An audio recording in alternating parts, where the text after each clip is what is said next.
Bonjour Banamboka Balandi, émission Nabiso ya autopsie na chaîne Nabiso ya New Libre Débat TV. Yango wana toke na lombango pona kopesa bino mayemaleka kina mboka.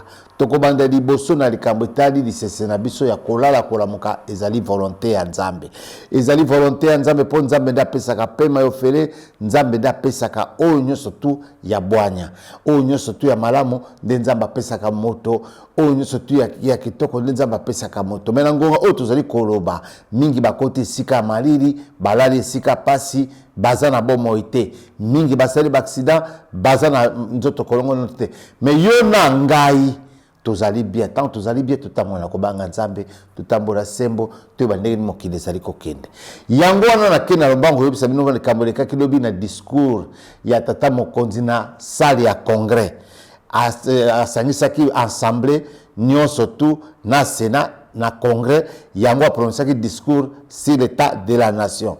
Na élection azaki le discours yako épinglé sur makambo talaki propagande mais tango akomi sikoyo azako expliquer biso ndenge politique ya mboka ezali kokende kitoko. A expliquer biso na kata discours na ye oyo ezalaki ya 1h40 minutes. Alors, biso sur le plan économique, ba avancer ni tozali ko connaître ndenge inflation banda devise telema binombo monaka a telema na 28 a bujakate na ndenge ya cadre macroéconomique ezali kitoko.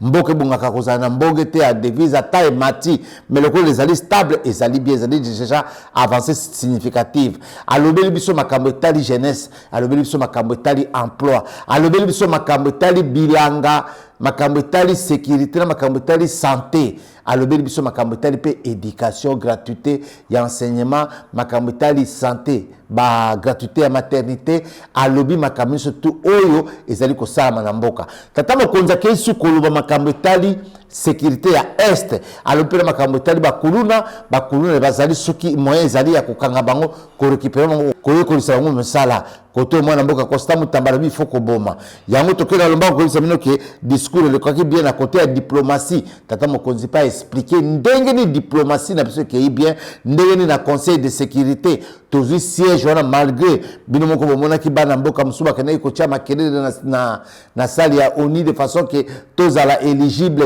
et puis tous à la élu comme ba participer ya kuna te et les cas qui toko discours les cas qui bien salle les ala qui full ils allaient qui prêt à craquer quand même ils allaient qui congrès qui toko et les cas qui la nega boboto yango toko tike na bino bolanda na bilili intégralité discours na quelques commentaires au bato basali boyeba tata mokonzi alobaki nini na bozindo biso topesi bino kaka chapeau topesi bino kaka mwa ebandeli na suka ya discours alobi akosala nyonso tu pona constitution ya mboka ezwa forme ya malamu ezala réviser ezala constitution oyo kozala bien basangisa bato mayele soko omoni okoki otanga oyebi makamba constitution yaka kobakisa pierre na yo moko ya mibengi te pona 3e mandat mais aleli pona kabotali constitution ya mboka ekende malamu yango wana toke na lomba kopesa bino makambo eleki na Côte d'Ivoire na campagne d'évangélisation ya Kanguka boyebi bino moko Burundi oyo asalaka makambo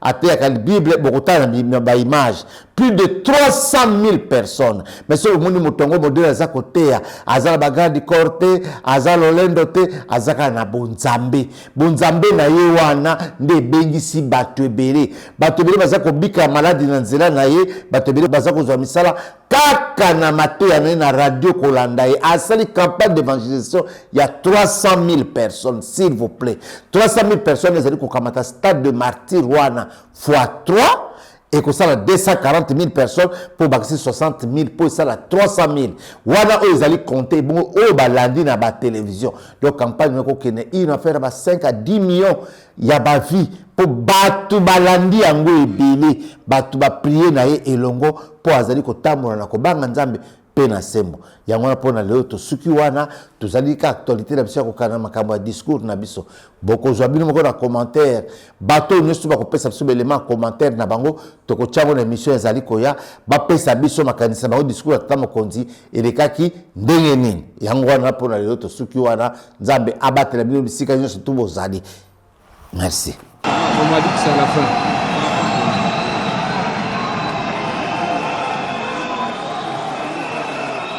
Excellences, Monsieur le Président de la République, chef de l'État, qu'il vous plaise de prendre la parole pour votre message à la nation. À la fin, je vous ai demandé. C'est à la fin, puisqu'on a chanté dehors, on chantera à la fin ici. C'est vraiment Balingi Babébé.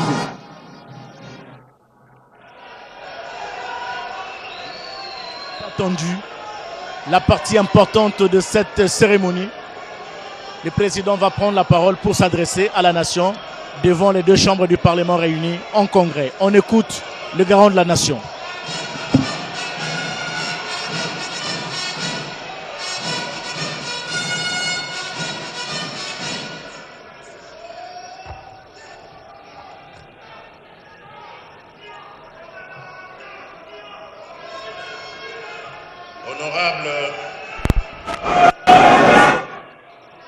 Honorable Président de l'Assemblée nationale, silence s'il vous plaît. Silence s'il vous plaît.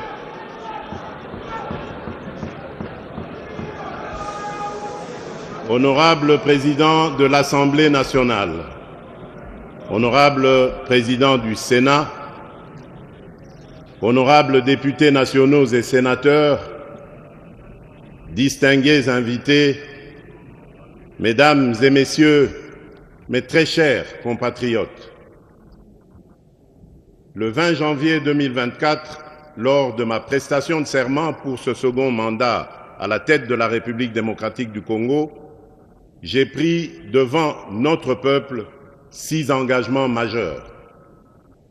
Ces engagements se sont traduits en programmes ambitieux, en actions concrètes et en résultats déjà perceptibles. C'est donc en toute solennité et responsabilité que je m'adresse à vous aujourd'hui, afin de dresser le bilan de l'année 2024.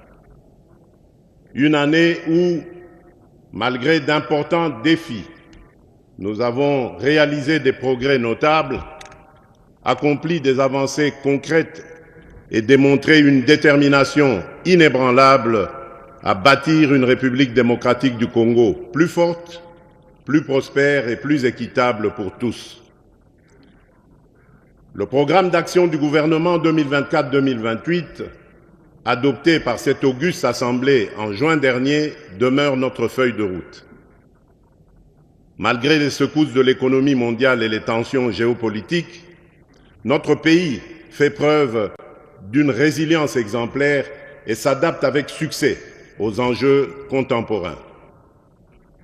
Notre économie en pleine transformation présente des signes de solidité encourageants.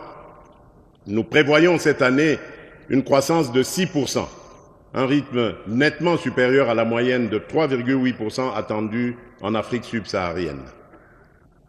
Ce résultat, en dépit d'un léger ralentissement, témoigne de notre résilience face aux défis globaux et locaux et offre l'opportunité de consolider les bases d'une économie plus diversifiée, durable et tournée vers l'avenir. En parallèle, un accord préliminaire avec le Fonds monétaire international d'un montant d'environ 3 milliards de dollars fortifie notre position face aux enjeux économiques actuels. Je reconnais cependant que l'inflation constitue une préoccupation réelle pour nos concitoyens. Elle a dépassé au premier semestre le seuil annuel prévu de 11,3% en raison notamment de la hausse des tarifs de transport, hausse elle-même liée au rationnement des produits pétroliers ainsi que de l'augmentation du prix des denrées alimentaires et des boissons non alcoolisées.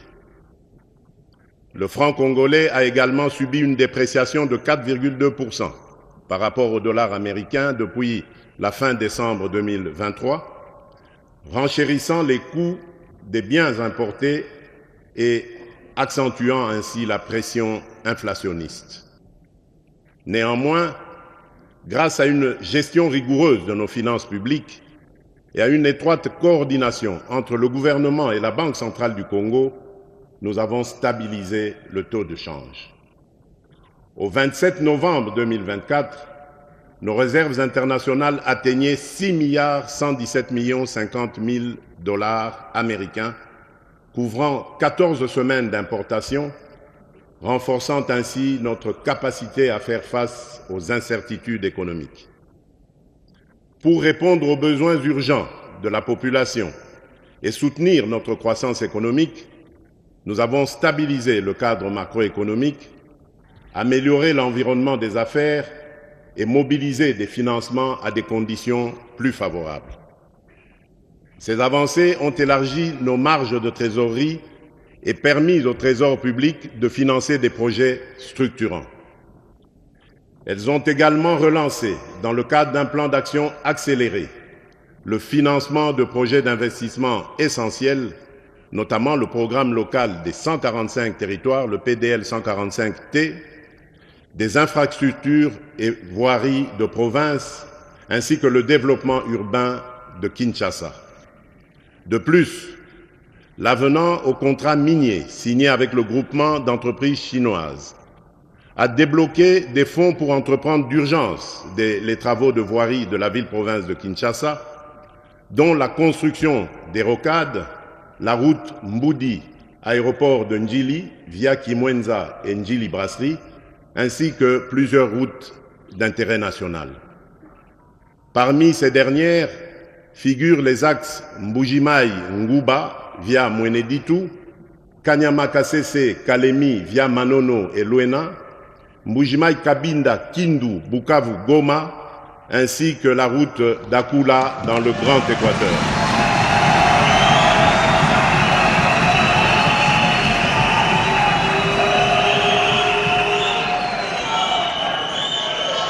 Cet avenant qui augure la deuxième phase du programme Minerais contre infrastructure permettra de doter notre pays des infrastructures routières de près de 7000 km reliant le nord et le sud, ainsi que l'est et l'ouest du pays, en passant par la grande région du centre. L'implémentation de ce programme dans les années à venir va contribuer à la promotion du marché intérieur, à la création d'emplois, à l'accélération du programme de développement à la base des 145 territoires, bref, à la diversification de notre économie nationale et au renforcement de sa résilience. Mes très chers compatriotes, il est vrai que la question de la vie chère s'invite aujourd'hui sur la table des décideurs que nous sommes. Je tiens cependant à rassurer la population. Dès la formation du gouvernement, après ma réélection, j'ai instruit la Première ministre de prendre des mesures urgentes pour protéger et renforcer le pouvoir d'achat des ménages. C'est dans cet élan que plusieurs mesures ont été prises, notamment la baisse des prix à la pompe, la stabilisation des prix des tarifs pétroliers et l'apurement des dettes des sociétés pétrolières. Concrètement, le jeudi 3 octobre 2024, dans la zone ouest, le litre d'essence est passé de 3 340 à 2 990,49 francs congolais.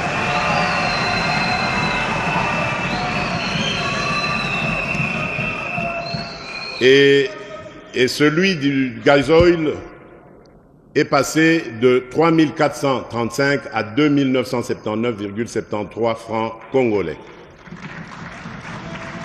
Ces ajustements représentent une diminution de 10% sur l'essence et de 13% sur le gasoil, soit une baisse moyenne d'environ 12% sur l'ensemble des produits. Les répercussions sont déjà visibles. D'une part, la consommation de carburant chez SEP Congo a bondi de 45 000 m3 par mois en moyenne à 60 000 m3, soit une hausse de 33%. D'autre part, transporteurs locaux, motocyclistes et chauffeurs de taxi réalisent désormais des économies substantielles sur leurs achats de carburant, tandis que les entreprises bénéficient d'une réduction de leurs dépenses en indemnités kilométriques, libérant ainsi des ressources pour d'autres projets. À la suite de cette baisse des produits pétroliers et dans cet élan visant à protéger et renforcer le pouvoir d'achat de notre population, le gouvernement a engagé des discussions avec les importateurs. Grâce à ces efforts conjugués, nous enregistrons aujourd'hui une baisse de 5 à 11% sur ces produits de base. Ce résultat témoigne de notre volonté inébranlable d'améliorer les conditions de vie de chaque Congolaise et de chaque Congolais. Par ailleurs, conscient du fait que notre pays ne produit pas de pétrole raffiné prêt à la consommation, j'ai instruit le gouvernement d'orienter sa politique d'approvisionnement vers les sources les plus avantageuses afin de garantir un accès durable et compétitif à l'énergie. Ainsi aussi, pour alléger le fardeau économique qui pèse sur nos concitoyens, sur mes instructions, le gouvernement a suspendu la taxe sur la valeur ajoutée, la TVA, et réduit les taux des droits et taxes et redevances sur 8 produits alimentaires de première nécessité. Par cette action, l'État a choisi de renoncer à une part de ses revenus afin de soutenir directement des millions de Congolais qui consomment ces denrées chaque jour. Ce geste a pour but principal d'alléger le coût de la vie et de favoriser le bien-être de nos concitoyens. Dans un tout autre registre, je voudrais dire particulièrement aux Kinoises et aux Kinois que je partage avec vous la préoccupation des embouteillages quotidiens qui compliquent les déplacements dans la ville,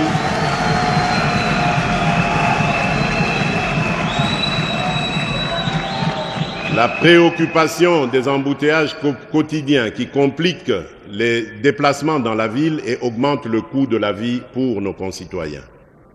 J'ai instruit le gouvernement de procéder à une évaluation approfondie des mesures existantes et de proposer dans les jours à venir des améliorations ou ajustements significatifs pour remédier à cette situation.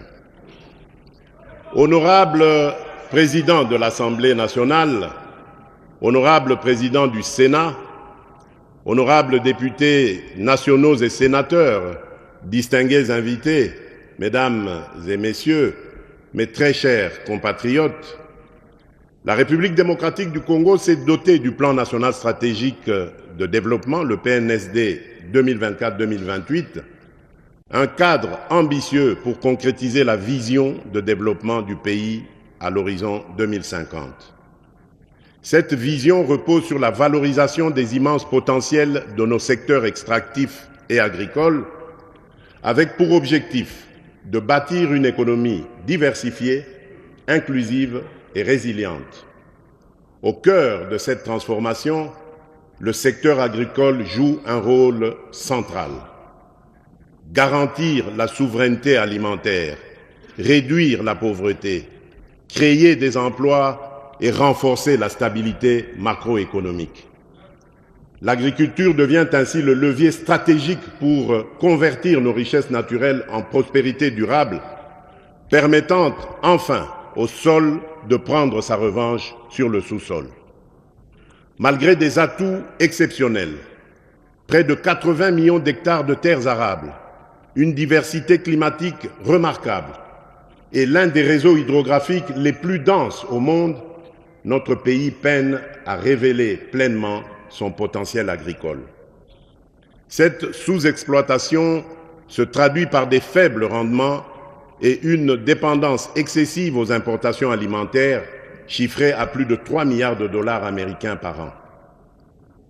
Les conflits armés dans le nord Kivu, le sud Kivu, l'Ituri, le Mai-Ndombe, le Kwilu et le Kwango, combinés à l'accès limité au financement, aux intrants agricoles et à des infrastructures insuffisantes, entravent profondément les chaînes d'approvisionnement et la production locale.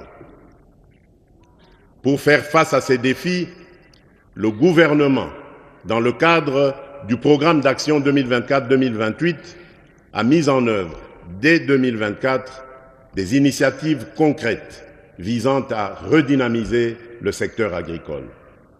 Celle-ci cible les producteurs locaux, ménages, coopératives et entrepreneurs afin d'accroître la productivité et de consolider la production nationale. En s'appuyant sur ces efforts, notre nation entend réduire sa dépendance alimentaire, renforcer sa souveraineté économique et faire de l'agriculture le levier d'une croissance inclusive et durable en parfaite harmonie avec les aspirations de la vision 2050. Dans notre détermination de mettre progressivement et efficacement fin à l'insécurité alimentaire à laquelle se trouvent exposés nombreux de nos compatriotes, après l'investiture du gouvernement, des efforts importants ont été déployés pour relever ces défis aussi bien dans le secteur agricole que celui de la pêche et de l'élevage.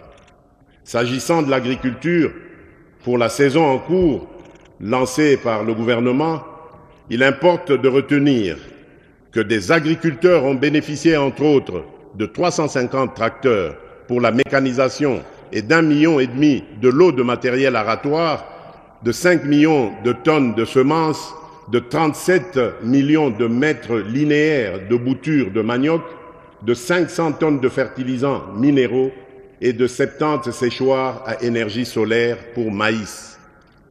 Pour faciliter la mobilité,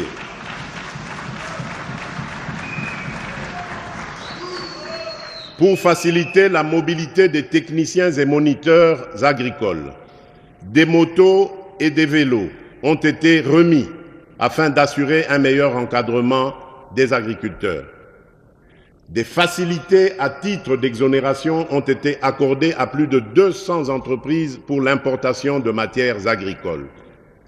Dans ce même élan de soutenir davantage le développement du secteur agricole, il y a lieu de noter que pour la première fois, à travers la loi de finances 2025 que je vais promulguer dans quelques jours, les crédits alloués à l'agriculture sont accrus et maintenus au-dessus de 11% du budget national, bien au-delà de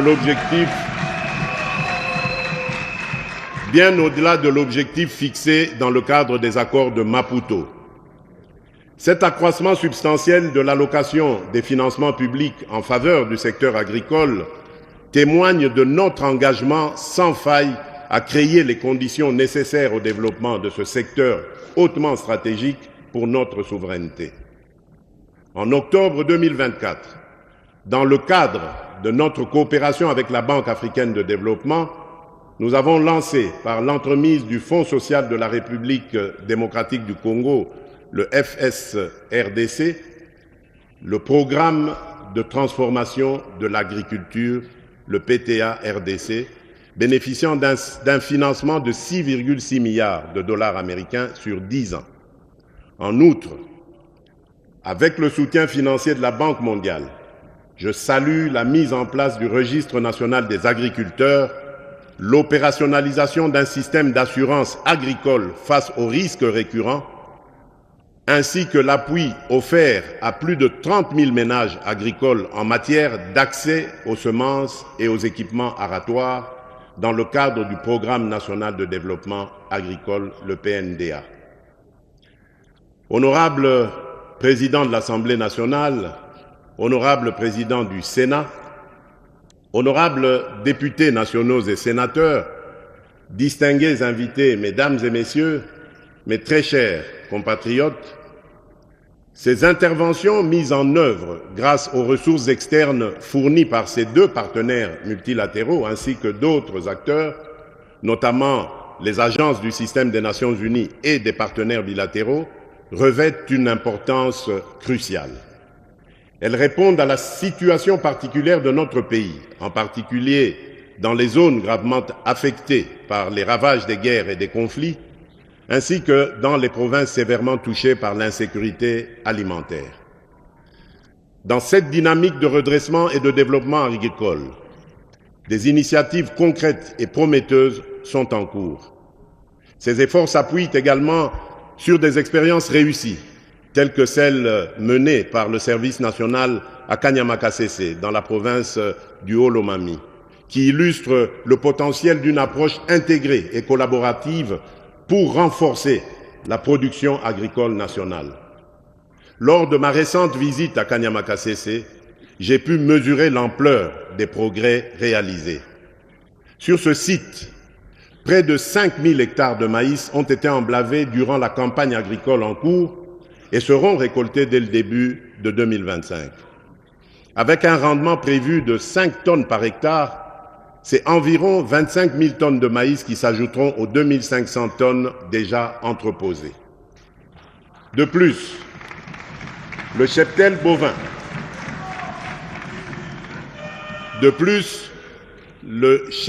bovin du service national à Kanyama-Kasese, parti de 1000 bêtes, en compte aujourd'hui 5000, témoignant ainsi de l'essor remarquable de ce programme. Cette expérience exemplaire mérite une attention particulière. La duplication de ce modèle dans d'autres provinces, en étroite collaboration avec les gouvernements provinciaux, constitue une piste d'action prometteuse. Elle repose sur la valorisation des talents de nos compatriotes, autrefois marginalisés, mais aujourd'hui transformés en véritables bâtisseurs de la nation. Cette démarche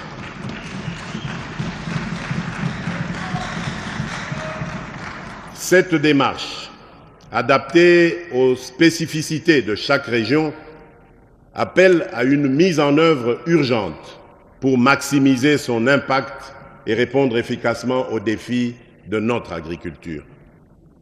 Dans cette même perspective, le gouvernement, avec le concours de mon cabinet, s'est engagé à amorcer la mise en œuvre de l'initiative de développement des agropoles à travers les 145 territoires du pays, ainsi que la promotion des parcs agro-industriels. Ces projets stratégiques, complémentaires aux pôles de développement agro-pastoraux, visent à accélérer la transformation agricole nationale tout en renforçant les bases d'une économie diversifiée. Des travaux préliminaires, notamment la cartographie des sites et les préévaluations, ont déjà été réalisés. La prochaine étape consistera à finaliser les études de faisabilité technique qui sont sur le point d'être lancées. Par ailleurs, le partenariat public-privé sera mobilisé de manière active pour garantir la réussite de ces initiatives. En toute urgence, ces efforts doivent s'appuyer sur un cadre légal et des mesures d'accompagnement adaptées au secteur agricole afin de garantir leur mise en œuvre et leur pérennisation. Concrètement, il s'agit de la promulgation d'ici fin mai 2025 de la loi agricole et de la loi semencière, ainsi que de leurs mesures d'application, de l'établissement du cadastre agricole et des plans d'aménagement et d'affectation des terres, de l'opérationnalisation du Fonds national d'entretien des voies navigables et ferroviaires, de la mise en place d'une base de données unique recensant tous les acteurs du secteur agricole, du renforcement de la coordination grâce à une cohérence accrue entre les projets et programmes agricoles et une synergie renforcée avec les secteurs connexes pour plus d'efficacité et d'efficience. Ainsi, je consacre l'année 2025 au parachèvement de ces réformes afin que la gouvernance agricole permette enfin à ce secteur de libérer pleinement son potentiel. L'autosuffisance alimentaire ne doit plus être un simple slogan, mais devenir une réalité. Nous en avons les moyens.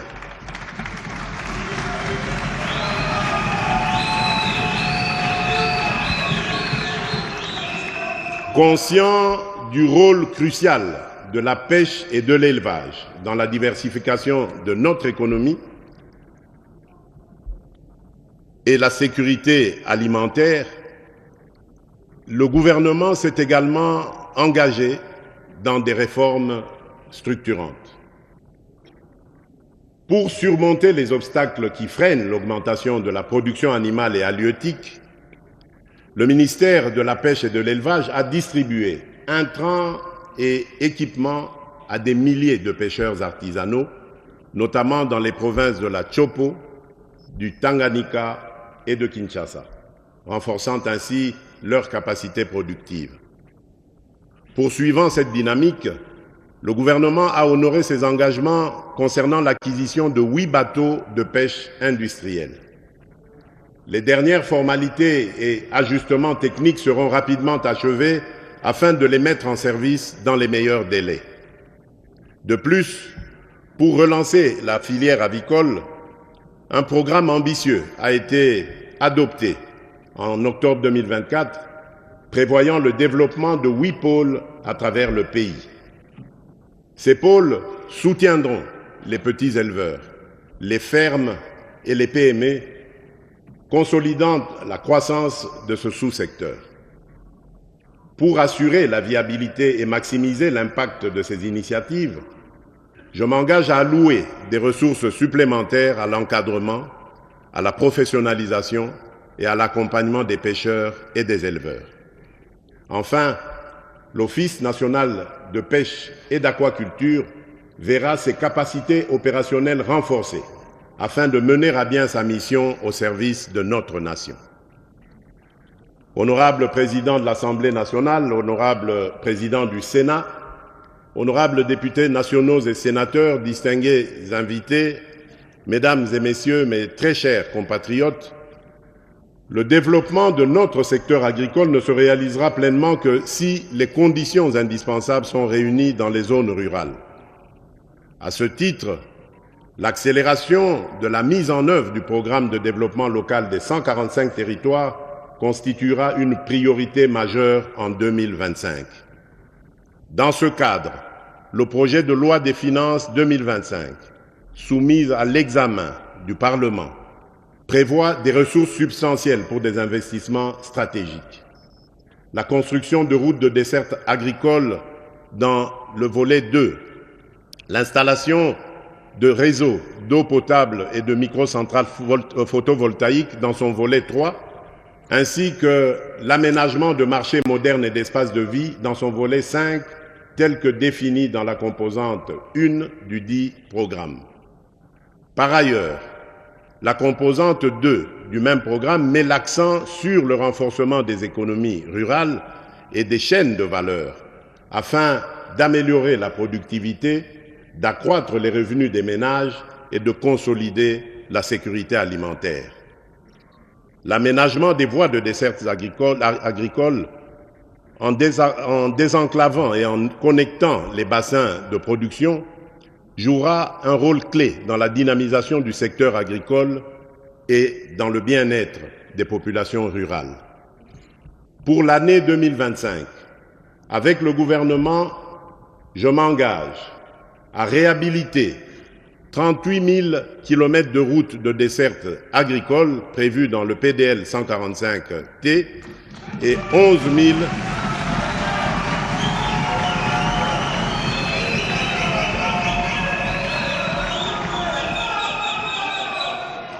11 423 km de routes prioritaires supplémentaires en un an, en déployant des brigades routières dans chaque province pour un entretien régulier. Aménager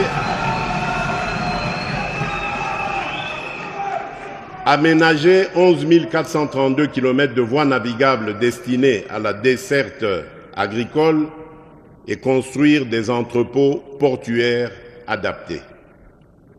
Honorable Président de l'Assemblée nationale, honorable Président du Sénat, honorables députés nationaux et sénateurs, distingués invités, Mesdames et Messieurs, mes très chers compatriotes, un pays qui investit est un pays qui croit en son avenir.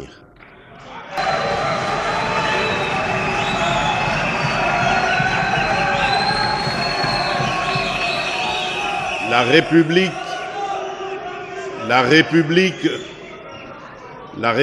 démocratique du Congo s'inscrit pleinement dans cette dynamique. Je tiens à souligner l'importance de nos projets structurants qui, pas à pas, façonne notre destin. Il transforme nos ambitions en réalisations concrètes et insuffle espoir et confiance à chaque Congolaise et à chaque Congolais.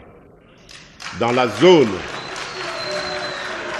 zone économique spéciale de Maluku, une nouvelle usine de fabrication de carreaux et de faïence a ouvert ses portes.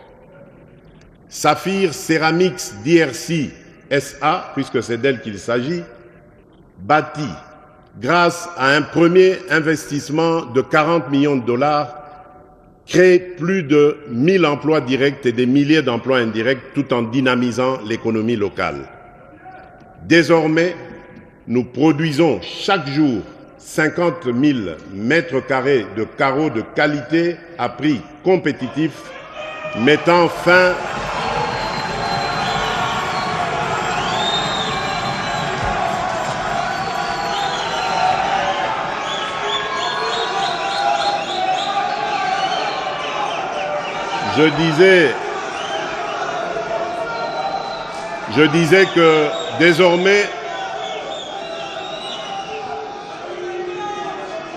Je disais que désormais, nous produisons. D'accord. Désormais, nous produisons chaque jour 50 000 mètres carrés de carreaux de qualité à prix compétitif, mettant fin à l'importation et renforçant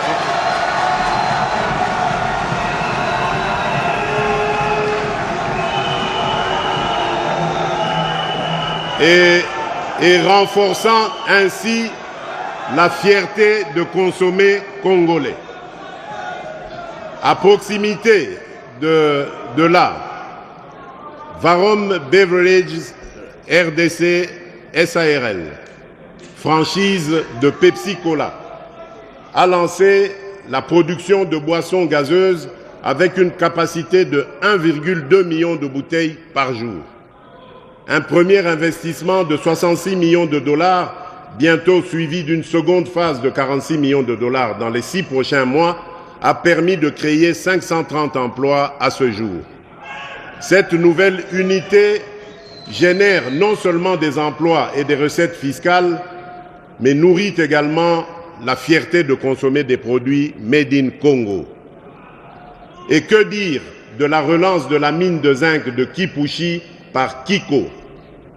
Fort d'un investissement de 923 millions de dollars, ce projet illustre parfaitement notre ambition du réveil du Congo comme un géant au cœur de l'Afrique.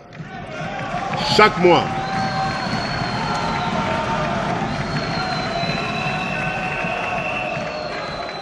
Chaque mois, 45 000 tonnes de concentré de zinc sont produites, soit 540 000 tonnes par an, faisant de Kipushi la plus grande mine de zinc d'Afrique et l'une des plus modernes du monde.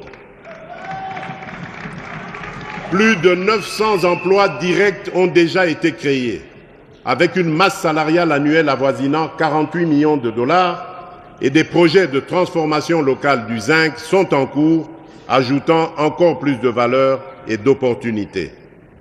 Ce ne sont là que quelques exemples de projets qui fleurissent aux 4 coins du pays.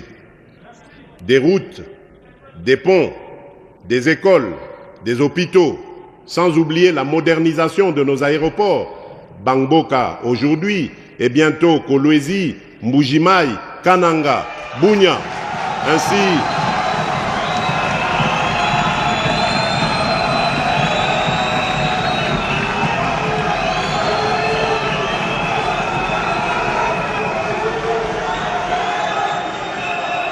je disais des routes, des ponts, des écoles, des hôpitaux, sans oublier la modernisation de nos aéroports, Bangboka aujourd'hui et bientôt Kolwezi, Mbujimai, Kananga, Bunia, ainsi que le balisage et l'électrification de l'aéroport de Kalemi.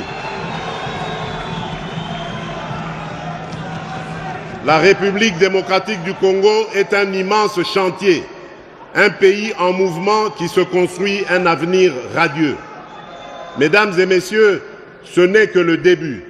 Notre belle République démocratique du Congo poursuit sa marche en avant et l'avenir nous réserve encore de nombreux succès et autant de raisons d'être fiers.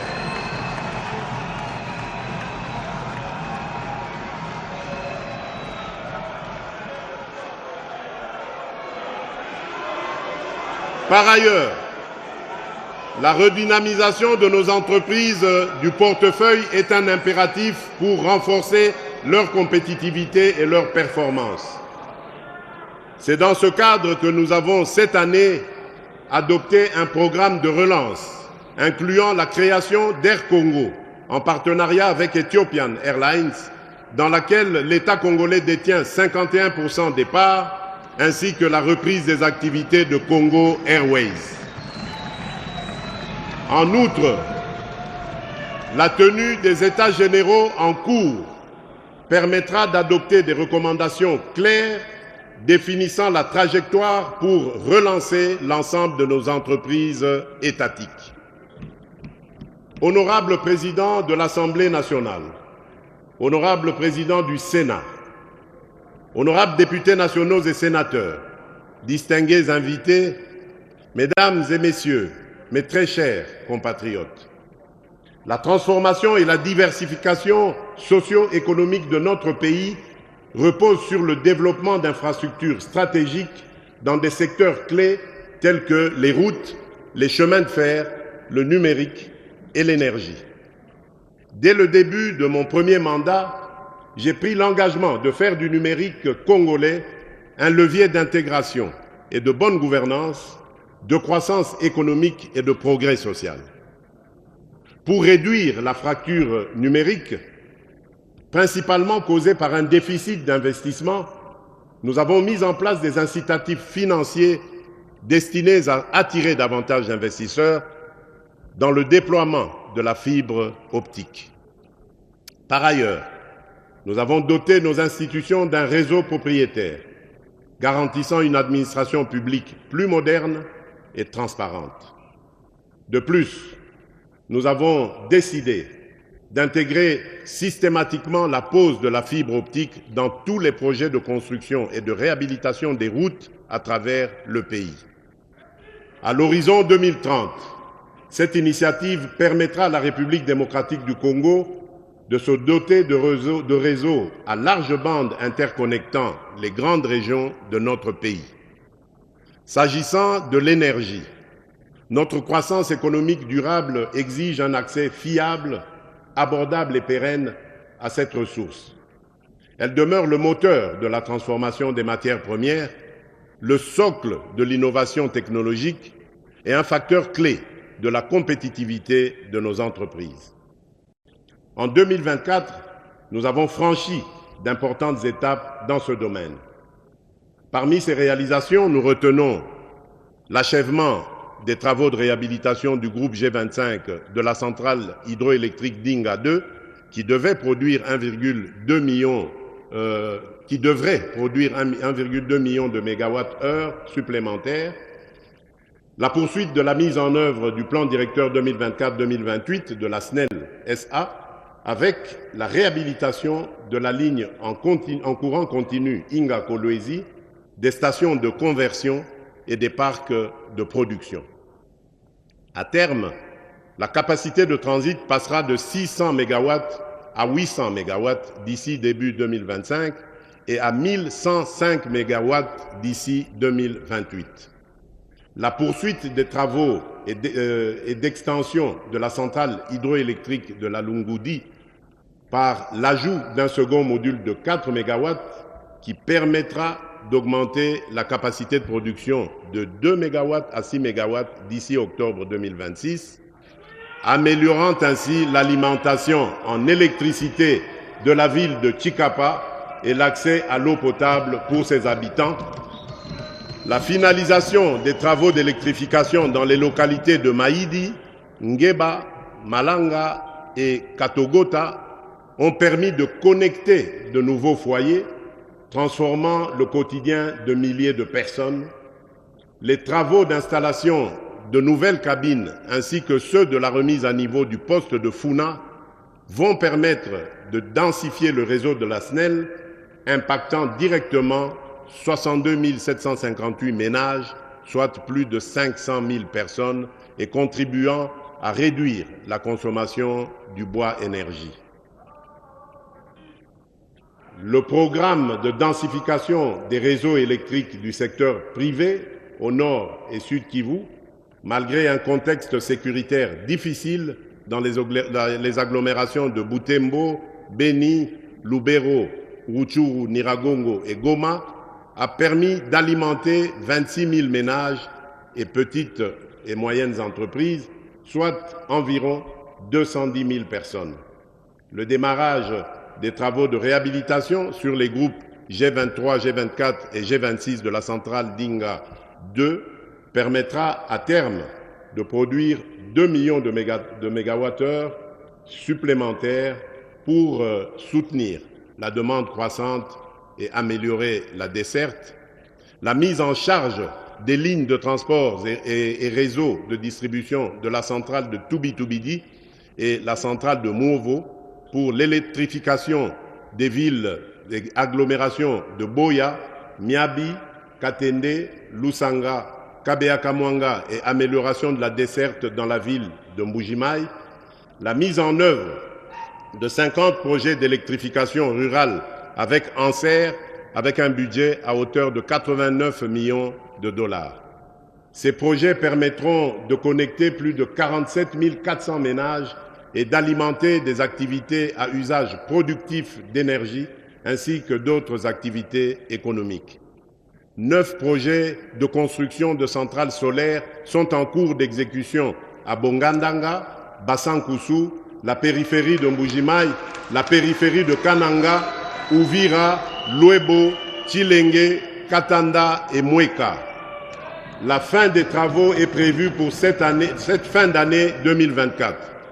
Une capacité de 13,7 MW crête va bénéficier à 205 500 ménages. 26 projets de construction de centrales solaires enregistrent des taux d'exécution appréciables et pourront être potentiellement livrés au premier et deuxième trimestre 2025. Ces projets sont localisés dans les territoires respectifs de Lusambo, de Ngandajika, de Lodja, de Lubao, de Kabea-Kamwanga, de Mweneditu, de Kabare, de Bulungu, de Kasongolunda, de Dibaya, de Kapanga, de Inongo, de Miabi, de Tchela, de Buta, de Walungu, la périphérie de Kinshasa, Masisi, Banalia, Kabinda, Luiza, Demba, Bondo, Walikale, Bosobolo et Idiofa.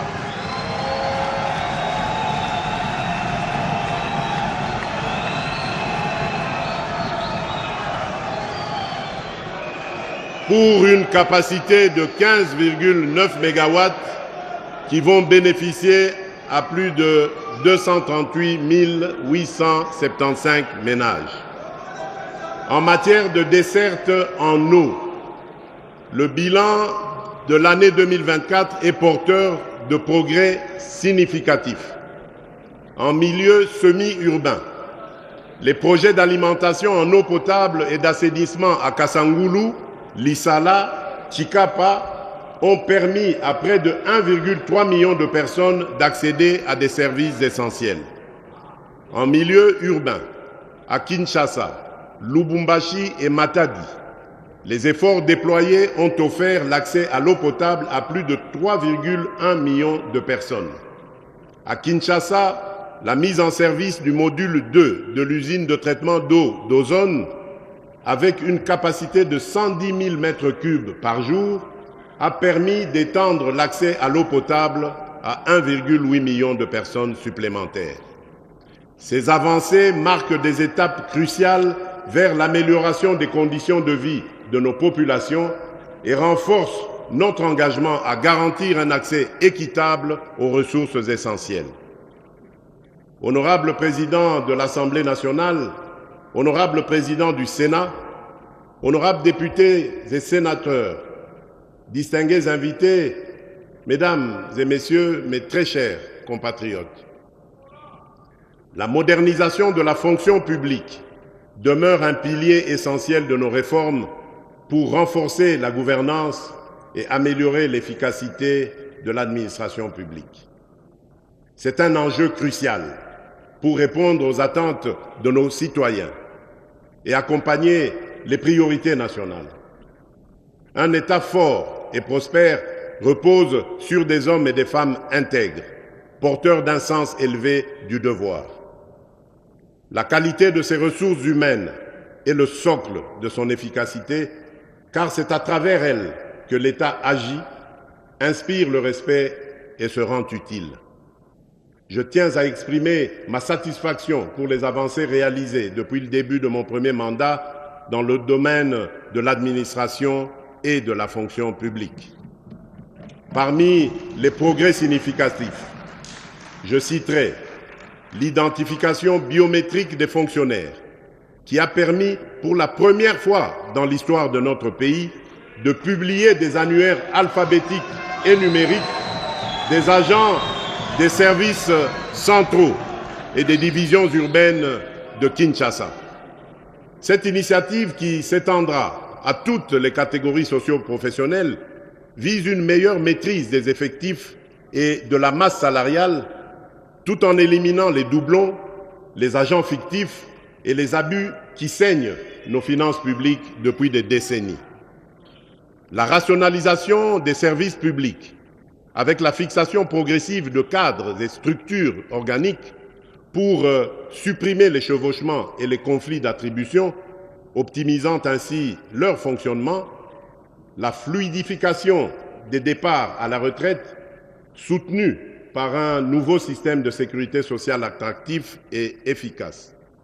Plus de 10 900 départs à la retraite ont été enregistrés durant le premier quinquennat, avec une programmation d'au moins 10 000 départs annuels.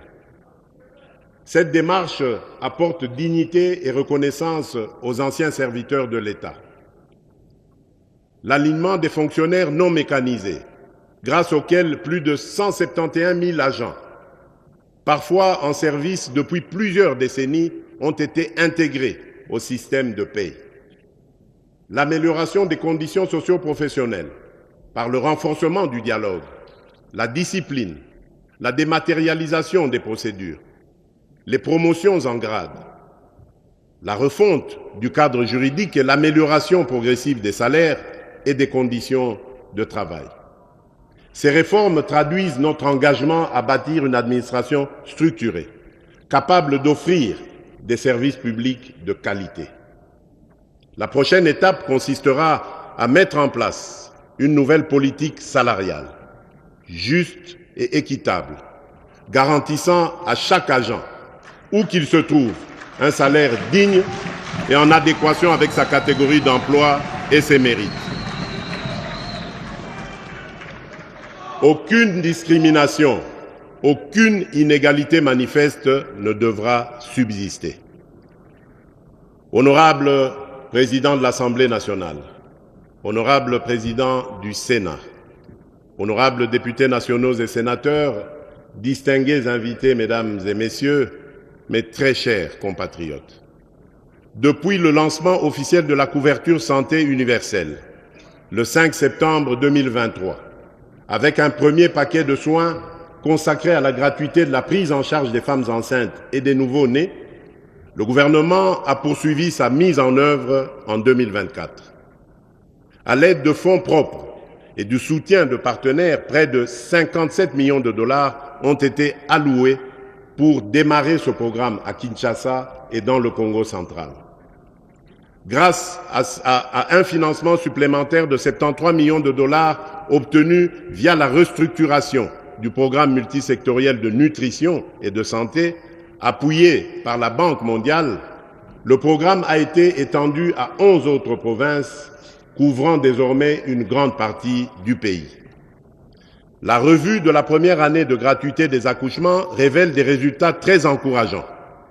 Plus de 1,3 million de femmes ont bénéficié de ces services dans 4 300 établissements de soins tandis que 1155 structures ont été équipées et 454 000 enfants malnutris ont été pris en charge. Ces efforts ont entraîné une baisse de la mortalité néonatale et une augmentation de l'espérance de vie des Congolais. À ce jour, la gratuité des accouchements est effective dans 13 provinces, avec une extension prévue à l'ensemble des provinces en 2025. Parallèlement, des mesures sont en cours pour assurer la prise en charge des soins de santé des agents publics et de leurs familles avant fin 2025. En outre, le gouvernement a entrepris la digitalisation du système de santé avec le déploiement des kits informatiques dans plus de 300 établissements ainsi que la mise en place du registre social RSU pour identifier les personnes économiquement vulnérables.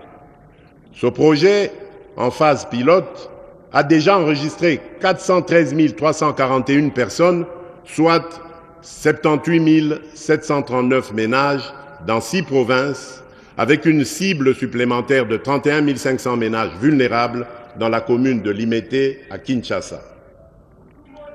Enfin, des réformes ont été lancées pour améliorer la couverture sociale, renforcer le rôle du Fonds social de promotion et de services sociaux afin de répondre efficacement aux besoins des groupes vulnérables en assurant une réponse humanitaire coordonnée et flexible. En dehors du pilier prestation des soins, nous avons mis l'accent sur le pilier construction, réhabilitation et rénovation de nos centres de santé et hôpitaux afin d'y accueillir dignement nos populations. À titre illustratif, nous avons construit l'hôpital général de Kinshasa, désormais appelé le centre hospitalier universitaire Renaissance de Kinshasa, d'une capacité totale de plus de 2500 lits, faisant de cet établissement l'un des plus grands hôpitaux d'Afrique centrale, ainsi que la modernisation de celui de la Mouya à Mbujimaï, avec 10 bâtiments nouvellement construits. Dans le volet réhabilitation, nous avons rénové et modernisé l'hôpital Jason Sendoué de Lubumbashi, entre autres. De plus, dans le cadre du programme de développement local des 145 territoires, nous avons déjà finalisé la construction de 300 centres de santé répartis sur toute l'étendue du territoire national, dont celui de Mutoa, en périphérie de la ville de Kalemi, déjà équipé, que j'ai personnellement réceptionné lors de mon itinérance dans la province de Tanganyika. Honorables députés nationaux et sénateurs, Mesdames et Messieurs, dans le cadre des efforts visant à garantir un accès équitable aux soins, une attention particulière est accordée aux personnes vivant avec handicap afin d'assurer leur inclusion et leur droit à des services de santé adaptés et de qualité. Le soutien à cette catégorie de la population constitue un engagement majeur du gouvernement. Cette année, des réformes légales et réglementaires ont été mises en œuvre pour promouvoir leurs droits, notamment avec la création d'un secrétariat général leur dédié. Cela a permis le recrutement de 2000 agents, dont 60% sont des personnes vivant avec handicap ou issus de groupes vulnérables. Par ailleurs, le Fonds national d'appui à l'autonomisation et à l'accessibilité des personnes vivantes avec handicap a été opérationnalisé. Ce fonds finance des projets visant à renforcer leur autonomie et à lutter contre la pauvreté sur l'ensemble du territoire national. En complément, le gouvernement a débuté l'application d'une des résolutions des États généraux de l'enseignement supérieur et universitaire consistant à réduire les frais académiques pour les étudiants en situation de handicap. Concernant le pilier ressources humaines, au cours de cette année, le gouvernement a poursuivi les efforts en vue de la mécanisation et l'alignement du personnel de santé. En effet, à l'issue de l'atelier résidentiel de Bibois, nous sommes parvenus notamment à l'alignement à la prime de risque pour le 4e trimestre de l'exercice budgétaire en cours de plus de 1000 médecins, 500 agents administratifs, 1500 infirmiers, 50 dentistes, 20 médecins physiciens, 100 vétérinaires, 100 pharmaciens et 700 autres professionnels de santé. Le réajustement salarial de 5157 agents promus en grade, le paiement du second palier de 35% des indemnités de transport et de logement aux médecins, la poursuite des promotions en grade pour tous les agents de santé éligibles, garantissant ainsi une reconnaissance de leur mérite, la régularisation des situations administratives des personnes concernées en vue d'une meilleure gestion. Tout ceci s'ajoute aux efforts déjà consentis en vue de l'amélioration des conditions sociales des prestataires des soins de santé de notre pays, avec un cumul de près de 40 000 alignés, dont plus de 10 000 médecins. Il convient de noter également que depuis mon accession au pouvoir, le respect de nos engagements, notamment en termes de paiement des fonds de contrepartie des vaccins de routine pour les enfants de moins de 5 ans, se situant environ à 16 millions de dollars américains chaque année, contribue à la baisse de la mortalité des enfants sur l'étendue du pays. En termes de perspectives dans le secteur de la santé, en lien avec l'atteinte des objectifs de développement durable, la priorité sera accordée à l'extension de la gratuité de la maternité et la prise en charge du nouveau-né sur l'ensemble des 26 provinces. Il en sera de même pour le démarrage du paquet de soins de base qui concernera les policiers, les militaires et les fonctionnaires ainsi que leurs dépendants pour, à terme, couvrir l'ensemble de la population. Le gouvernement s'engage également à doter chaque province d'un hôpital de référence afin de mettre un terme aux déserts médicaux.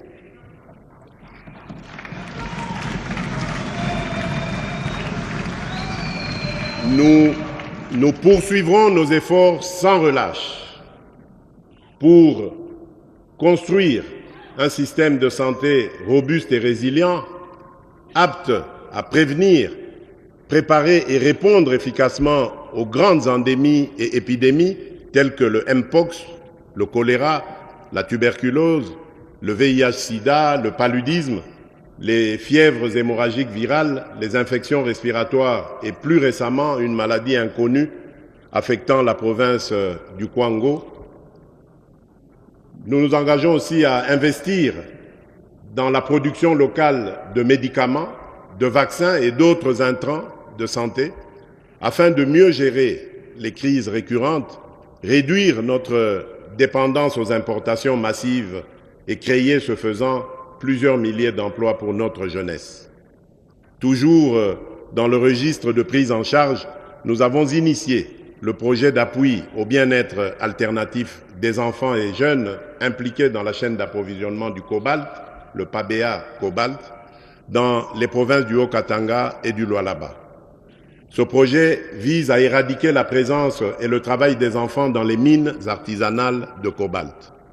À ce jour, 13 587 enfants ont été réinsérés socialement sur les 16 845 identifiés en février 2022 dans les sites miniers artisanaux, soit un taux de réinsertion de plus de 80%.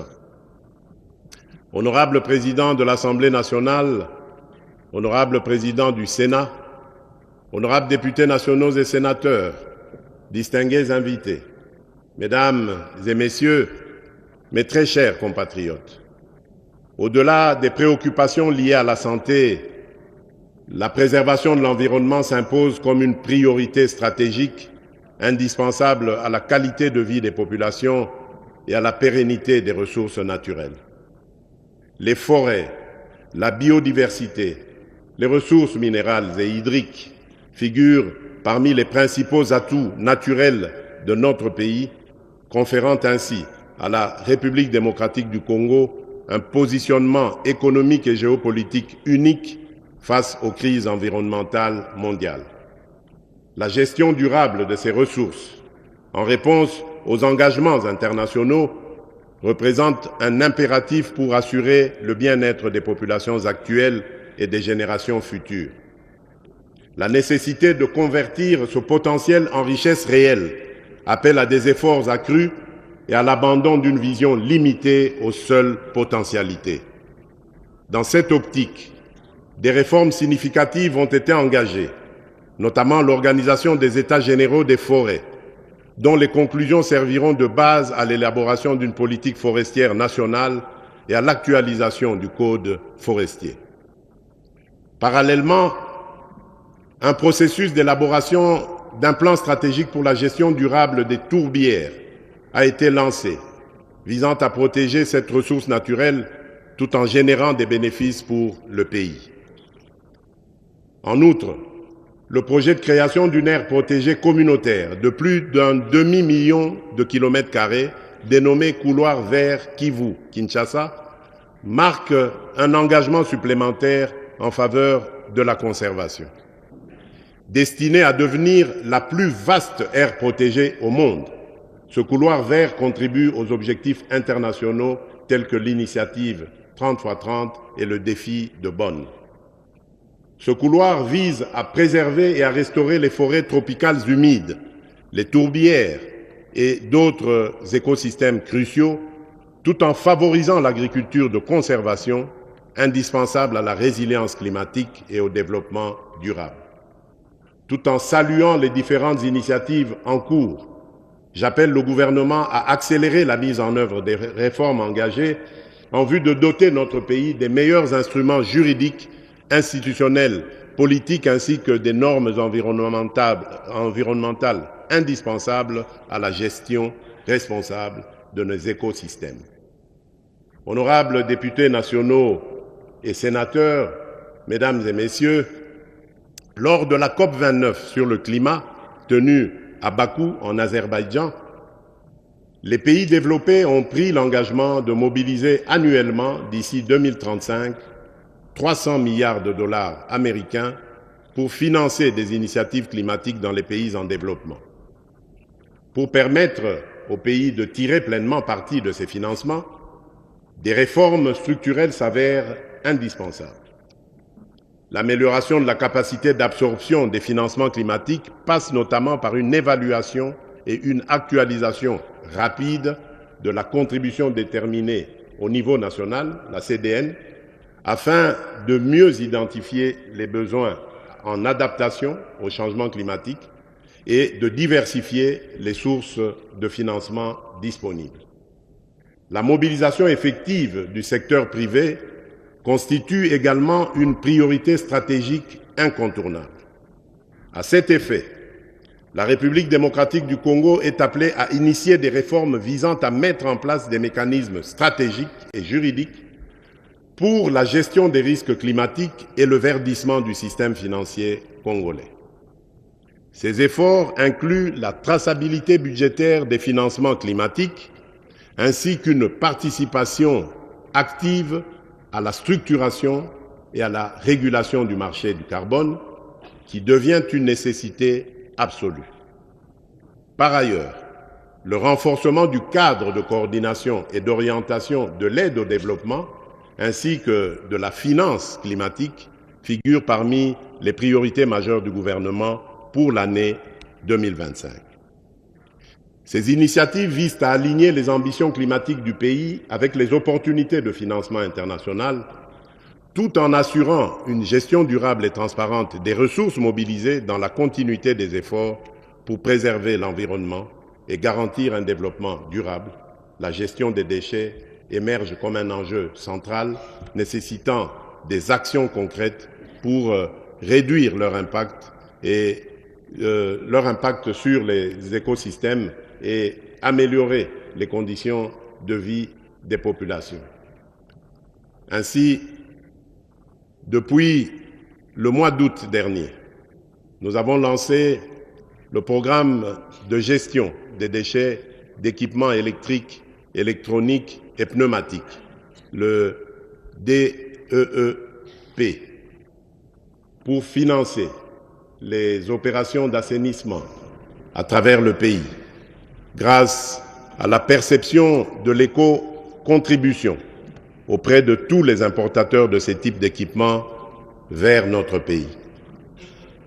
La réussite de ces multiples efforts ne pourra être possible que dans une perspective de collaboration interinstitutionnelle avec le renforcement du partenariat public-privé.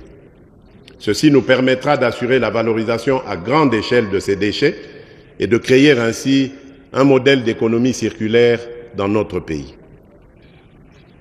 Dans cette optique, le gouvernement a décidé d'accorder des facilités fiscales et parafiscales à certaines sociétés qui opèrent dans le secteur des déchets plastiques à Kinshasa. Parallèlement aux défis environnementaux, l'éducation nationale reste un pilier fondamental pour le développement socio-économique, en formant les générations futures et en renforçant les capacités humaines nécessaires à la transformation du pays. Honorables députés nationaux et sénateurs, mesdames et messieurs, comme vous le savez, j'avais fait de la gratuité de l'enseignement primaire une des principales priorités de mon premier mandat. Au cours des dernières années, nous avons réalisé des avancées significatives. La prise en charge à ce jour par le Trésor public de 279 145 enseignants nouvelles unités, aussi bien au niveau maternel, primaire que secondaire, ainsi que le personnel des bureaux gestionnaires, témoigne à suffisance notre détermination à améliorer notre système éducatif. C'est à ce même titre que le gouvernement a organisé au mois d'août dernier des assises de la commission paritaire gouvernement-ban syndical de l'éducation nationale et nouvelle citoyenneté à Bibois, afin d'assurer l'assainissement du fichier PAY et l'identification des enseignants non payés dans le but de déterminer l'enveloppe salariale devant être projetée au cours de l'année 2024-2025. Tous ces paris gagnés méritent d'être consolidés afin d'assurer l'amélioration des conditions socio-professionnelles des enseignants ainsi que les infrastructures scolaires. Dans le cadre des efforts visant à renforcer le système éducatif, le gouvernement a intensifié son engagement en faveur de la science et de l'innovation, donnant un nouvel élan au développement national à la suite du conclave du génie scientifique congolais. Parmi les actions majeures entreprises cette année figurent l'organisation et l'institutionnalisation du Forum du génie scientifique congolais, destiné à promouvoir l'excellence scientifique et l'innovation, l'opérationnalisation du Fonds national de la recherche scientifique et de l'innovation technologique, visant à soutenir les projets de recherche et les initiatives innovantes, la création de l'incubateur de génie scientifique congolais, chargé d'accompagner les chercheurs, inventeurs et innovateurs dans la maturation de leurs résultats de recherche, le lancement des travaux de construction du premier centre public de radiothérapie et de radiopharmacie en partenariat avec l'Agence internationale de l'énergie atomique. Ces initiatives marquent une étape décisive dans la valorisation du potentiel scientifique et technologique de la RDC au service du développement durable. Honorable Président de l'Assemblée nationale, honorable Président du Sénat, honorables députés nationaux et sénateurs, distingués invités, mesdames et messieurs, mes très chers compatriotes, malgré les progrès réalisés dans plusieurs domaines, la question sécuritaire demeure un défi majeur. Notre pays reste confronté à des rébellions persistantes, dont l'agression de l'armée rwandaise et des terroristes du M23 qui entravent la stabilité nationale, le développement et l'amélioration des conditions de vie de nos concitoyens. Ces ennemis de la République continuent d'occuper une partie des territoires de Rutshuru, Masisi, Nyiragongo et Lubero, provoquant un afflux massif de déplacés internes. Aujourd'hui, près de 7 millions de Congolais vivent loin de leur foyer, faisant de notre pays l'un des pays les plus touchés au monde par ce drame humanitaire. Je tiens à réaffirmer que nos efforts pour leur porter assistance et protection ne faibliront pas.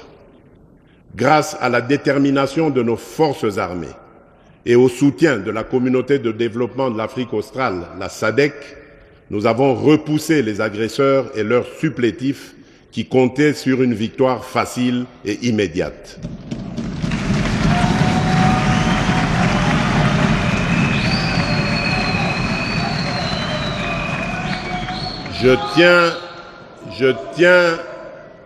Je tiens à exprimer ma profonde gratitude au président João Manuel Gonçalves Lourenço de la République d'Angola pour son engagement résolu en tant que médiateur dans la quête de la paix à l'est de notre pays.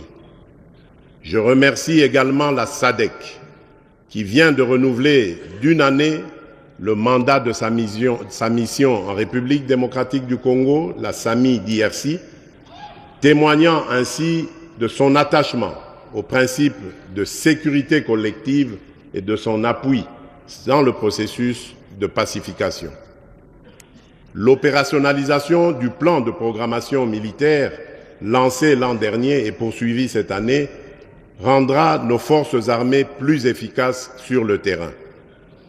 J'ai la conviction que cette approche contribuera à rétablir définitivement la paix et à préserver l'intégrité territoriale de notre nation.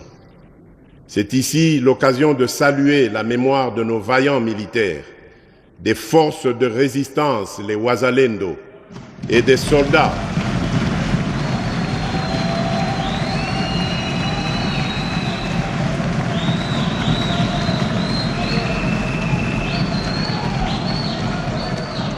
C'est ici l'occasion de saluer la mémoire de nos vaillants militaires, des forces de résistance, les Wazalendo, et des soldats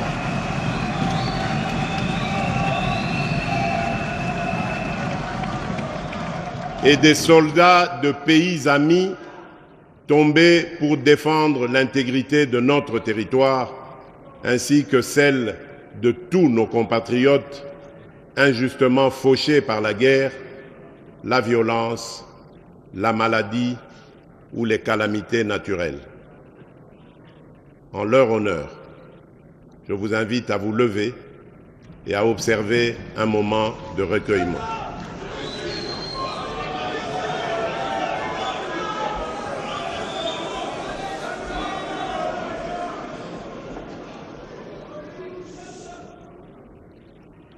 Merci.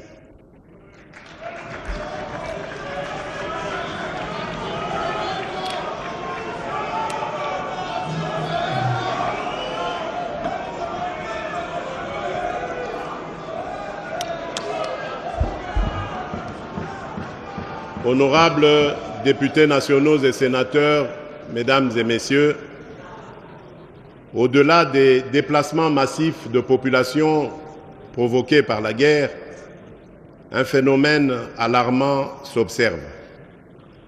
Le dépeuplement progressif de certains territoires stratégiques, suivi de leur repeuplement par des populations étrangères implantées par le Rwanda. Cette dynamique soulève des enjeux majeurs en termes de souveraineté nationale, d'équilibre démographique et de cohésion sociale, nécessitant une réponse urgente et coordonnée. S'agissant de l'état de siège, j'ai instruit Madame la Première ministre de procéder à l'évaluation sur le terrain des mesures de son assouplissement décidées l'année passée. Des décisions appropriées seront prises au regard des recommandations issues de la dernière mission interinstitutionnelle effectuée dans les provinces du Nord Kivu et de l'Ituri, du dispositif transitoire et graduel de l'état de siège. En ce qui concerne le banditisme urbain, particulièrement le phénomène Kuluna. Je suis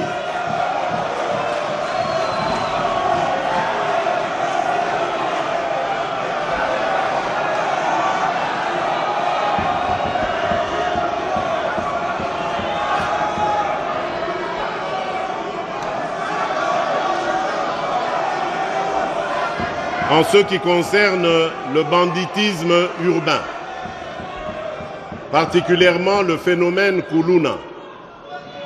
Je suis fermement convaincu que, outre le renforcement des moyens des services de sécurité, il est essentiel d'adopter rapidement des mécanismes efficaces de réinsertion pour les jeunes désœuvrés. Une plus grande rigueur dans la répression des actes criminels en conformité avec notre législation s'avère également primordiale. À cet effet,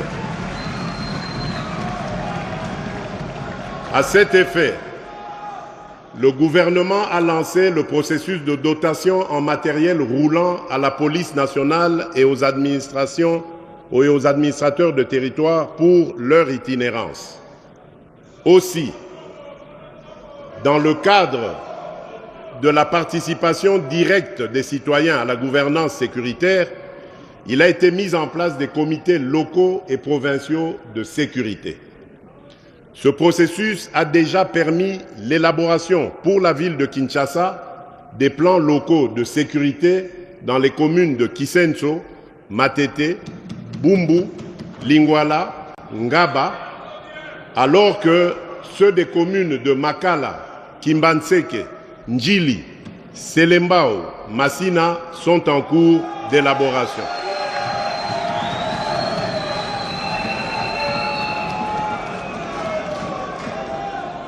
Il en sera de même pour les autres villes de la République.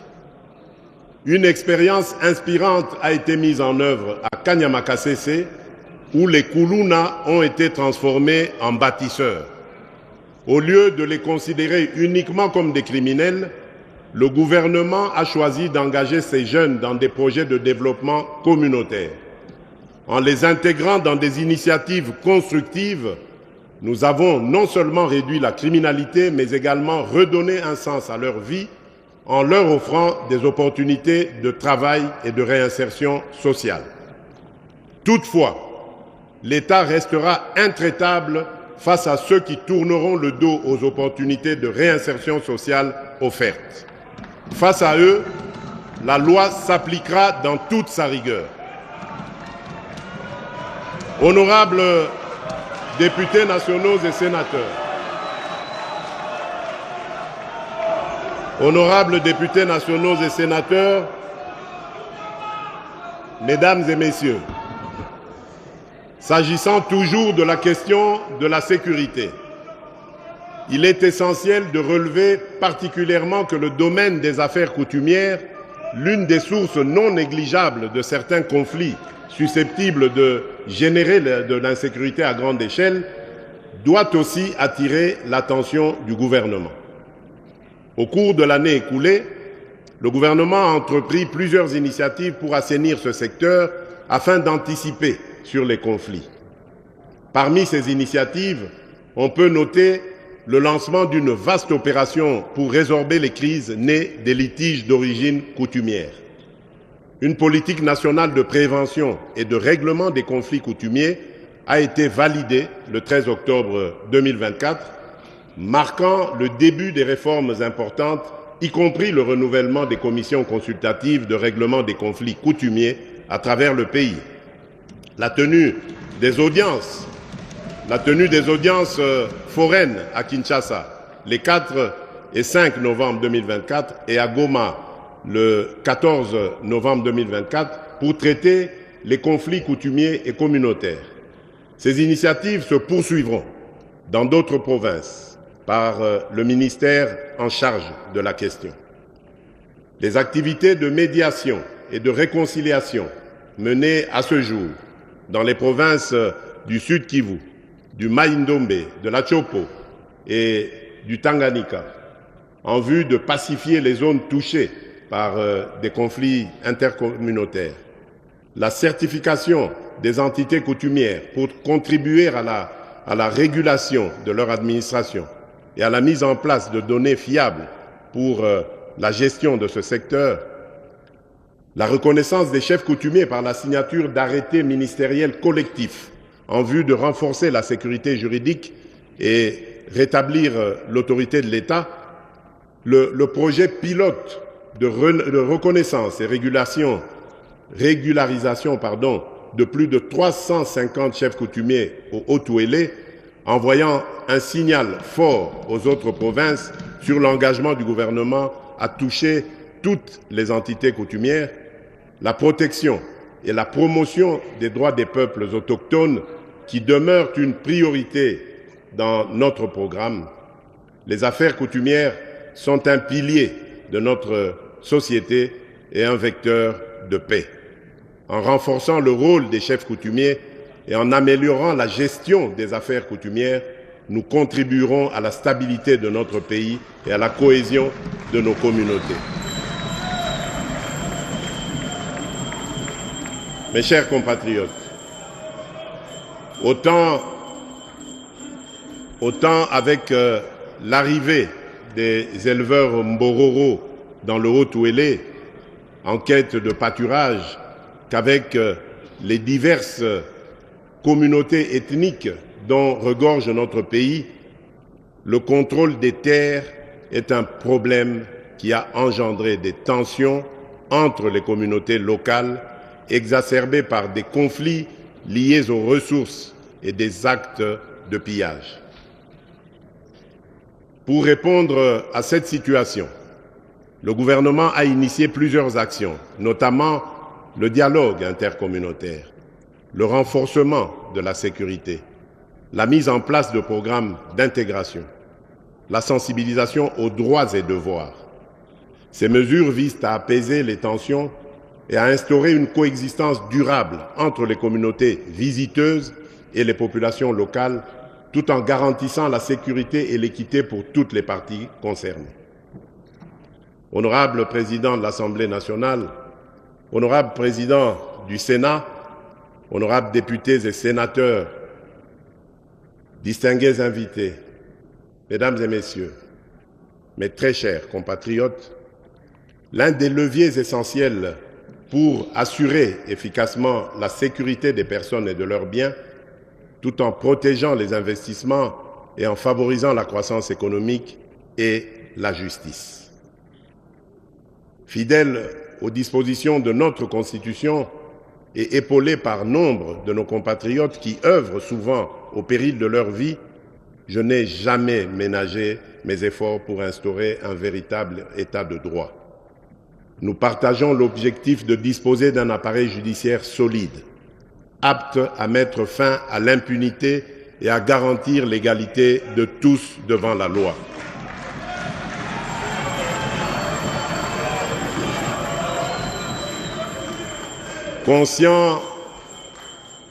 Conscient des défis qui freinent encore le bon fonctionnement du système judiciaire, nous avons engagé des actions concrètes. Après le recrutement par voie de concours de 5000 nouveaux magistrats, civils et militaires, un premier contingent de 2500 a déjà été nommé, formé et déployé. Un processus est déjà entamé pour la prochaine vague. Face à l'ampleur des enjeux et dans le but de fédérer tous les acteurs autour de notre quête d'un véritable état de droit, nous avons soutenu la réorganisation des états généraux de la justice. Les recommandations qui en sont issues guideront des réformes structurelles profondes comme l'amélioration des conditions de travail et de la gestion du personnel judiciaire, la construction d'infrastructures juridiques et pénitentiaires respectueuses des droits humains, le renforcement de la discipline au sein de la magistrature et l'intensification de la lutte contre l'impunité.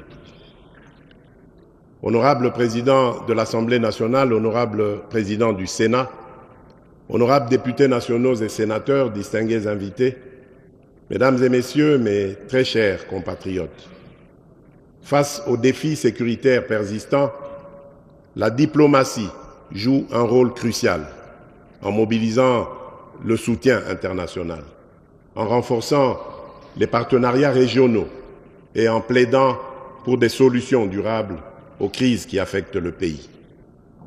Elle devient un levier indispensable pour appuyer les efforts nationaux et promouvoir la paix et la stabilité dans la région. Cette année, la République démocratique du Congo s'est affirmée sur la scène internationale en tant qu'acteur incontournable, résolu à défendre ses intérêts et à promouvoir des partenariats durables au service de notre développement. L'année 2024 a été marquée par des avancées diplomatiques majeures pour la direction du président Félix Tshisekedi, excusez mon humilité.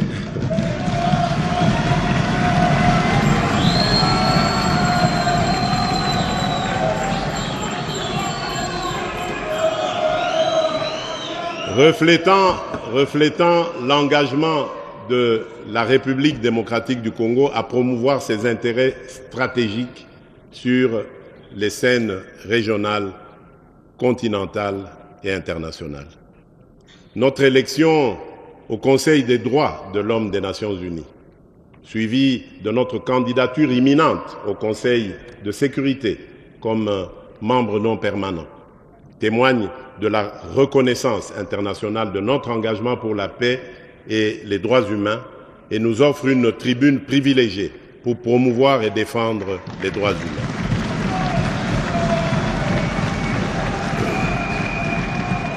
La présentation officielle de notre candidature à un siège non permanent au Conseil de sécurité de l'ONU témoigne de notre détermination à assumer davantage de responsabilités au sein de la gouvernance mondiale.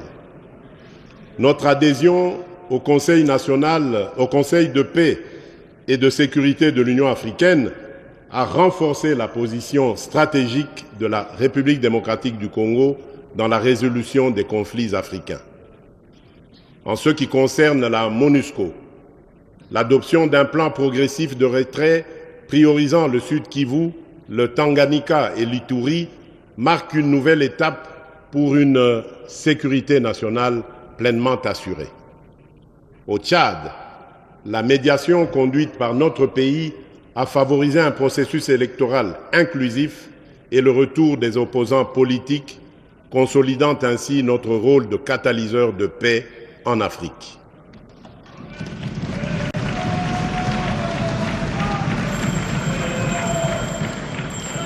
Par ailleurs, notre participation au Forum sur la coopération sino-africaine, le FOCAC, s'est traduite par la signature d'accords clés avec la Chine, touchant notamment les infrastructures, l'énergie et les mines, tout en veillant à une exploitation équilibrée de nos ressources stratégiques, en particulier le cobalt et le cuivre.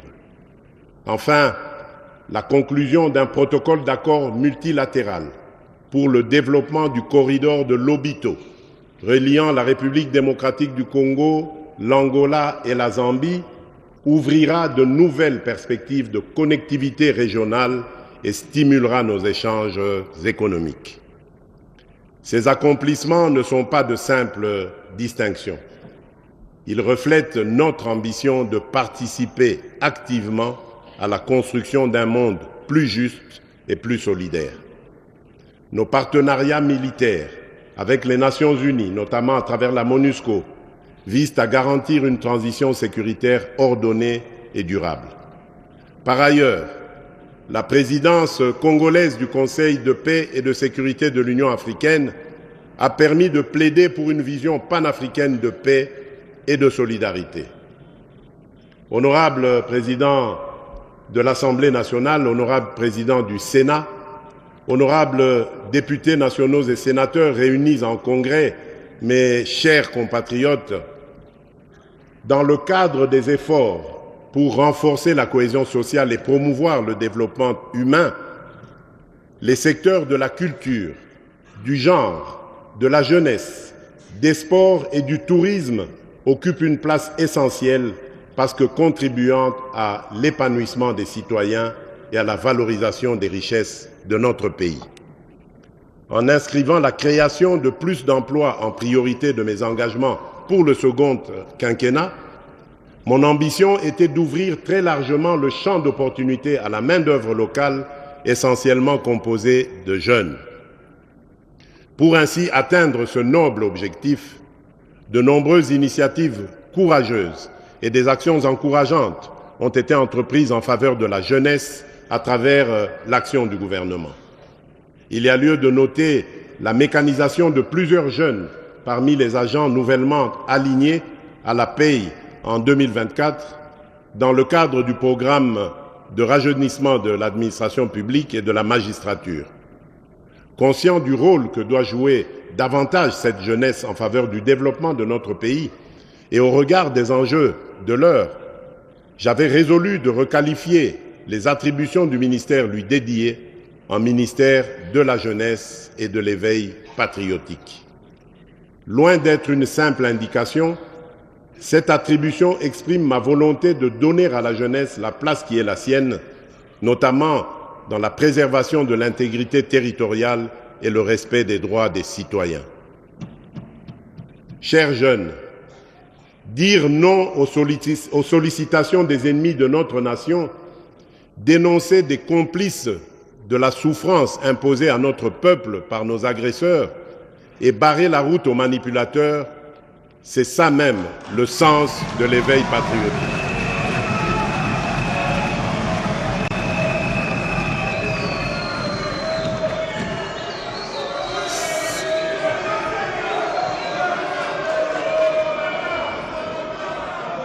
Chers jeunes,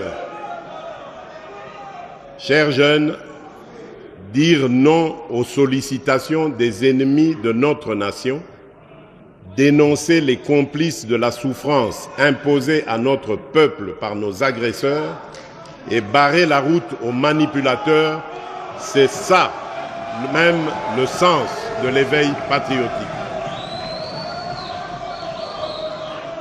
Cette année est aussi celle qui nous a servi, au-delà des contraintes, à accentuer notre engagement pour l'éducation des jeunes à travers le sport.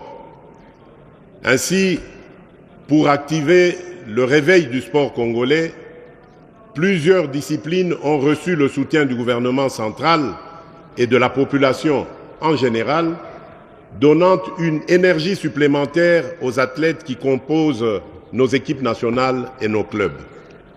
Comment ne pas évoquer les exploits sportifs de nos équipes nationales, de nos clubs, de nos compatriotes porte-étendards du pays sur l'échiquier national et international qui se sont distingués, autant par leur réussite collective que leur performance individuelle, faisant briller les couleurs de notre drapeau national. En obtenant des instances internationales, l'organisation à Kinshasa de plusieurs compétitions régionales, comme la 26e édition du championnat d'Afrique des Nations de handball senior dames, nous avons obtenu l'inscription de notre pays sur la liste des nations africaines aux grandes ambitions sportives. Pour assumer ces ambitions, nous avons poursuivi cette année les travaux de construction et de réhabilitation des infrastructures sportives dans quelques provinces du pays. L'inauguration prochaine du Centre culturel et artistique des pays d'Afrique centrale à Kinshasa, grâce à notre coopération avec la Chine, positionne le pays comme un hub régional de la créativité. Un espace dédié à l'expression, à la formation, à l'innovation et aux échanges entre créateurs de tous les pays de la sous-région et du continent dans son ensemble, ainsi que ceux de la diaspora. Mes chers compatriotes, depuis mon accession à la magistrature suprême, j'ai fait de la protection des droits de l'homme et de la lutte contre les violences basées sur le genre une priorité nationale. Cette année, malgré les tentatives de dénigrement de nos détracteurs visant à affaiblir notre position sur la scène internationale, des progrès significatifs ont été réalisés. Parmi les avancées concrètes figure l'installation de centres intégrés offrant les services multisectoriels pour une prise en charge holistique des victimes dans plusieurs provinces, l'actualisation de la base de données pour mieux documenter et traiter les cas d'abus, ainsi que la poursuite de la campagne Tolérance zéro contre les violences sexuelles et l'impunité.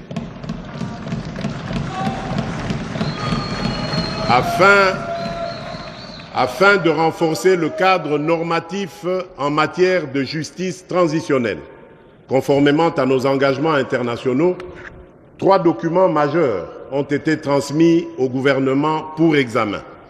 Il s'agit de l'avant-projet de loi portant principes fondamentaux relatifs à la justice transitionnelle en République démocratique du Congo, de l'avant-projet de loi organique modifiant et complétant la loi organique numéro 13/011B du 11 avril 2013 relative à l'organisation, au fonctionnement et aux compétences des juridictions de l'ordre judiciaire. Il s'agit enfin du projet de politique nationale sur la justice transitionnelle. Ces actions traduisent notre détermination à bâtir une société où les droits de chacun sont protégés et respectés. À propos de l'agenda de la résolution 1325 du Conseil de sécurité des Nations Unies sur les femmes, la paix et la sécurité, il est important de signifier que la République démocratique du Congo vient de finir l'élaboration du plan d'action national de la 3e génération qui constitue la mise en œuvre de la dite résolution. Ce plan d'action intègre un nouveau pilier sur les conflits émergents dus notamment aux catastrophes naturelles et au blanchiment de capitaux. Honorables députés nationaux et sénateurs, mesdames et messieurs, notre action sur le front étatique représente une avancée majeure pour la République démocratique du Congo. Trop longtemps, notre histoire a été racontée à travers les prismes de la guerre et de la souffrance. Aujourd'hui, nous affirmons notre droit à écrire notre propre récit, celui d'un peuple résilient, talentueux, riche de sa diversité et de ses innombrables opportunités. Nos médias, tant publics que privés, seront pleinement mobilisés pour accomplir cette mission. Le processus de modernisation entamé par la radio-télévision nationale congolaise et l'Agence congolaise de presse se poursuivra et s'étendra à toutes les 26 provinces de notre pays. Par ailleurs, avec le réseau national de télécommunications par satellite, le RENATELSAT, nous finaliserons la transition vers la télévision numérique terrestre, ouvrant ainsi une nouvelle ère de diffusion moderne et accessible à tous. Nous devons continuer à investir dans notre jeunesse, en lui enseignant les fondamentaux qui façonnent notre nation, le patriotisme, la richesse de notre patrimoine culturel et la conscience de nos potentialités. Ce sont ces jeunes,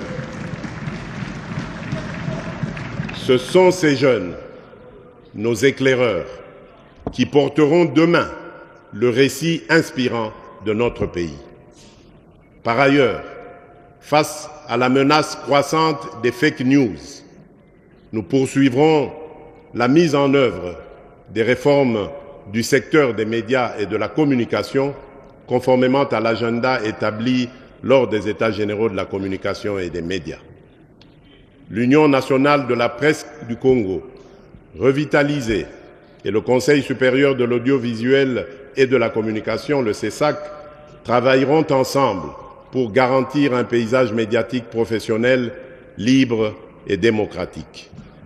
Enfin, le front médiatique s'harmonise avec les fronts diplomatiques, judiciaires et militaires pour protéger une image forte, positive et unifiée de notre pays.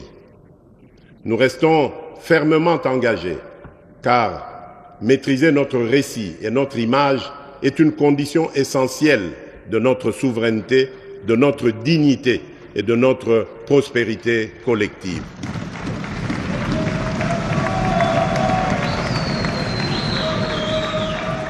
Honorable Président de l'Assemblée nationale, honorable Président du Sénat, honorables députés nationaux et sénateurs réunis en Congrès, mes chers compatriotes, pour terminer ce discours sur l'état de notre nation, je dois rappeler que cette première année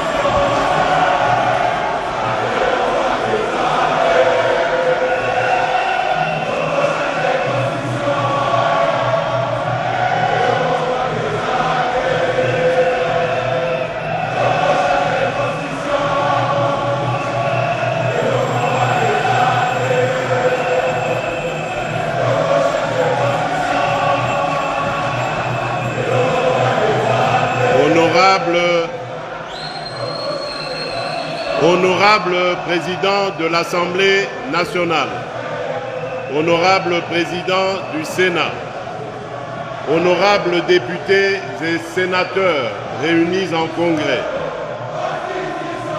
Mesdames et Messieurs, distingués invités, mes très chers compatriotes, pour terminer ce discours sur l'état de la nation, je dois rappeler que cette première année de mon nouveau mandat a été marquée par un démarrage raté, ou plutôt retardé, j'allais dire, notamment en raison du temps nécessaire mis pour la désignation de la Première ministre et la mise en place des institutions conformément aux prescrits de notre Constitution. Ces délais, bien que contraignants, étaient indispensables pour respecter les échéances et les procédures fondamentales de notre démocratie. Cependant, cette situation nous invite à une réflexion commune. Il est peut-être temps d'engager une réflexion nationale sur une réforme constitutionnelle.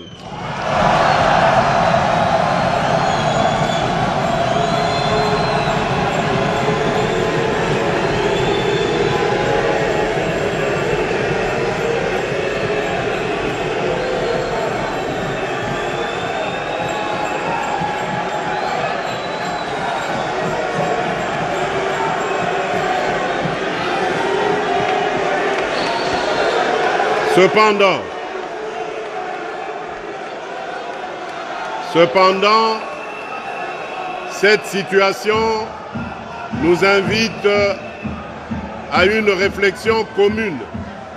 S'il vous plaît, silence s'il vous plaît. Cependant, cette situation nous invite à une réflexion commune. Il est peut-être temps d'engager une réflexion nationale sur une réforme constitutionnelle afin d'éliminer les failles qui ralentissent le fonctionnement de notre appareil étatique. Cette démarche consiste uniquement à lancer une initiative visant à inviter nos compatriotes à une réflexion sincère pour bâtir un cadre institutionnel plus adapté aux réalités et aux aspirations de notre peuple.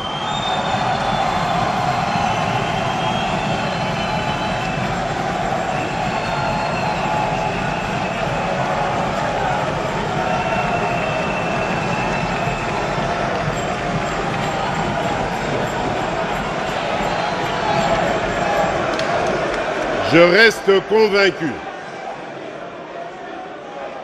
reste convaincu que malgré les défis,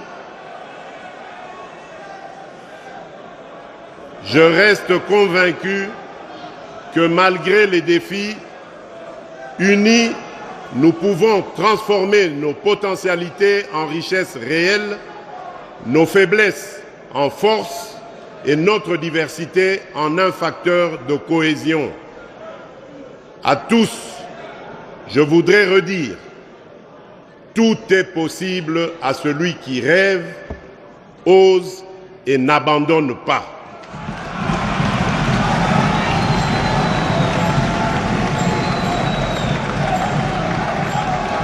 C'est dans cet esprit que je réaffirme mon engagement indéfectible à servir la République démocratique du Congo et son peuple. Que vive la République démocratique du Congo, que Dieu bénisse la République démocratique du Congo et son peuple.